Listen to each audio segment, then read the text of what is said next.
Hi and welcome to Sewing Bites. Today we're going to thread the Husqvarna Viking Amber S100 Serger. It's a 4-thread overlock, and if you have the Viking H-Class 200S or the Viking H-Class 250S, they're really all the same machine, different body styles, so this is your video. It's also the same machine as the White Superlock 1934D. So any of those machines, this video is for you. First thing we're going to do is put these on our spool pins. I don't know what you call these things. I call them anti-wobble cones, because what they do is you put them on the spool pin and it keeps your cone from rattling around when it's on the spool pin. So you may have them that look like this. You may have gotten them that look like this. So we're going to put those on here. And they're going to be tight. You don't want them to go all the way down, because when you put your cone on, you want it to be tight on the cone so it doesn't wobble. And then these, so this one falls all the way down. I don't really like that. I like them when they're nice and tight and they just sit on top like that, because now when I put my cone on there, now it's nice and secure. Okay, so go ahead and put all 4 on and then put your thread on. I am using thread that matches my thread paths. You, of course, are going to want to use thread that matches the fabric you're sewing. Okay, so go ahead and do that. After putting on the anti-wobble cones, you're going to open up the machine. So we're going to pull it and open, and then this silver lever, you pull it, and I have to lift my presser foot a little to get it past the knife, and you're going to open it up. So on the machine, you have an upper looper and a lower looper. So this is your red thread path, this is your green thread path. And you know, I don't know if the H-Class 200S and the 250, if they have the same colors. So I'll try to remember to just refer to it as upper looper, lower looper, and whatnot. So upper looper, lower looper. All right, so our first thread path, we're going to do red, which is our upper looper. I'm going to be beating it into you that you're always going to thread your upper looper first. So you're going to take your thread, put it up through the thread guide on the thread stand, and then we're going to come down to this thread guide, and you're going to slide it in till you hear it click into place. With the thread in this first thread guide, I want you to hold the thread back here just to put some tension on it as you bring it into this thread path. So as it goes through the tension disc, you want tension on the thread so that when you pull it down, you kind of floss it a little. If the thread does not get in between those discs fully, you're going to have looping in, when the machine sews. It's going to be really loopy and it won't be nice and tight. So straight down that thread path right there. We bring the thread all the way down the groove, this front groove, slide it behind this thread guide, bring it up through this one. You're going to come straight across this plate to this pigtail. So you're going to bring that in right there. Then you're going to thread the eye of the looper. So right there, okay? We're threading the upper looper. And this red thread, the upper looper thread, is going to stay behind the lower looper. I mean, you don't have to worry about it right now, but when we thread that lower looper, you're going to want to make sure the upper looper thread is behind it. All right, let's move on to our lower looper. Our lower looper is this one here. On this machine, it's green. So we're going to bring our thread up through the thread guide on the thread stand, slide it into the first thread guide, and now we're going to come down the front groove. Coming down the front groove is the same for all 4 thread paths. You want to make sure, put enough tension on the thread to get it into that tension disc and bring it all the way down to the bottom of the machine.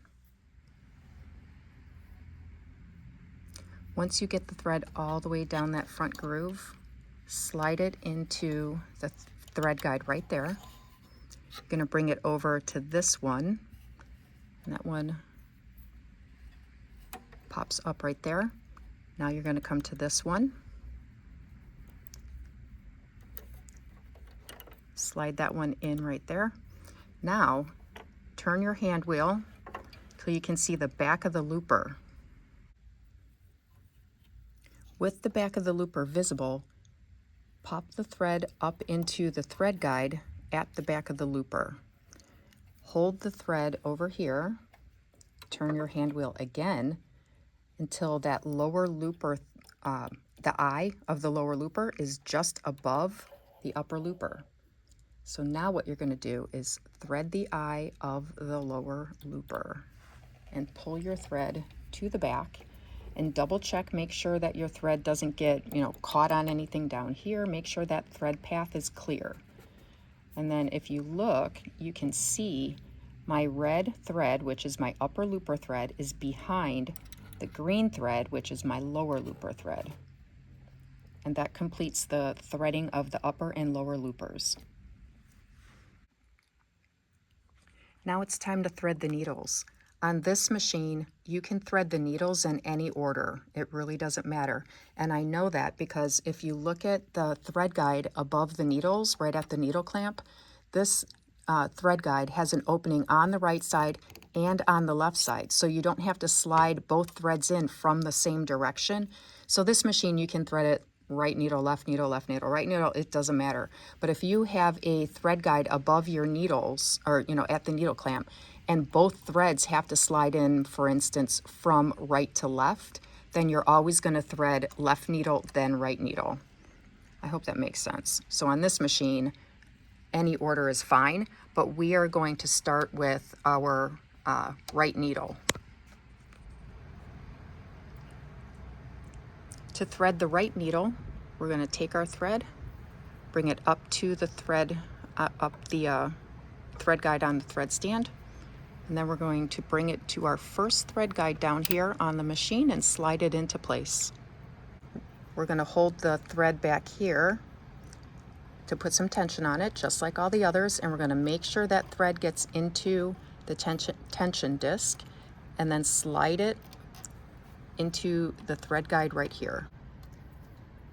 With your thread through this thread guide, now you're going to bring the thread under this silver part and over the two next to it. So under this one, over this one, and over this one.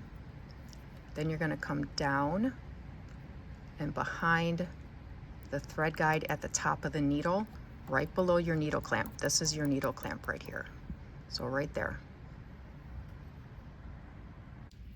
Last step after we've put our thread through the thread guide up at the needle clamp is you're going to thread the needle.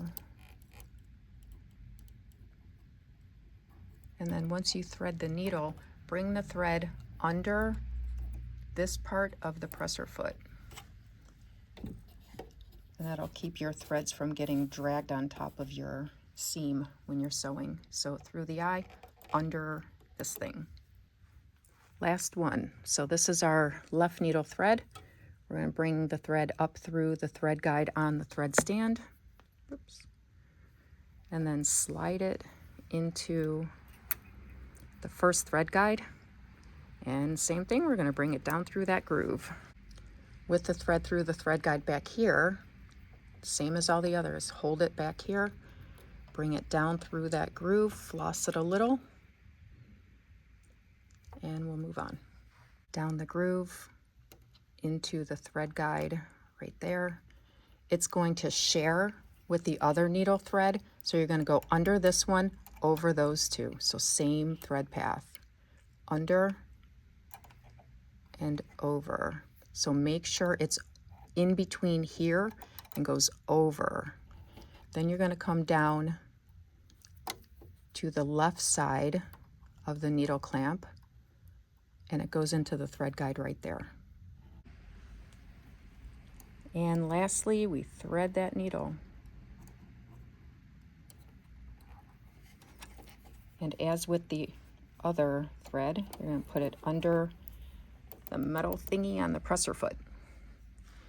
And just as an FYI, you don't use this for threading. This thing is to hold, like if you're going to put cording in, or if you're going to do fishing line and, feed it in along with like a rolled hem. So this is not used for, sorry, this thing is not used for threading the machine. Our tensions for 4-thread overlock are going to all be on 4 all the way across. Before we start to sew, we want to make sure we have our settings correct. We're going to start with our stitch finger. You have 2 stitch fingers that come with this machine. This one right here, and you have one in the machine right here. Before you remove this stitch finger, take a look at where it connects on the machine just so you have a better idea of where you need to replace it, because this comes out and this one is the A. And if you compare them, you'll see that the A is wider than the B. So this is A, this is B. For 4-thread overlock and 3-thread overlock wide, you're going to use the A stitch finger. So you're going to make sure the stitch finger, the flat part, is on top and it slides in right there. And you push it all the way into place. So it should look like that, just like that. Now we're going to close the door, both doors. And your stitch length, we're going to put it at 2.5 for now. And our differential feed is back here. That's going to be on 1. Let's do our test sew.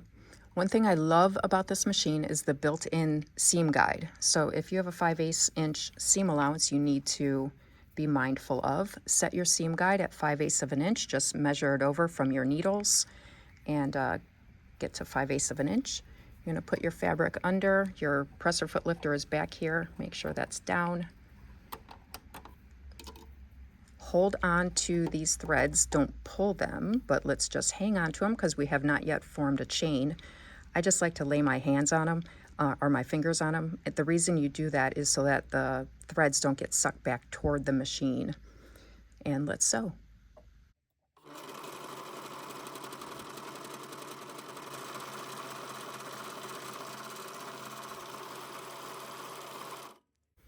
And there you go. So really nice. It's a little loud, in my opinion, of this machine. It could be quieter, but it sews well. I love the built-in seam guide, and it's super easy to thread. So if you have any questions, please put them in the comments, and thank you for watching Sewing Bites.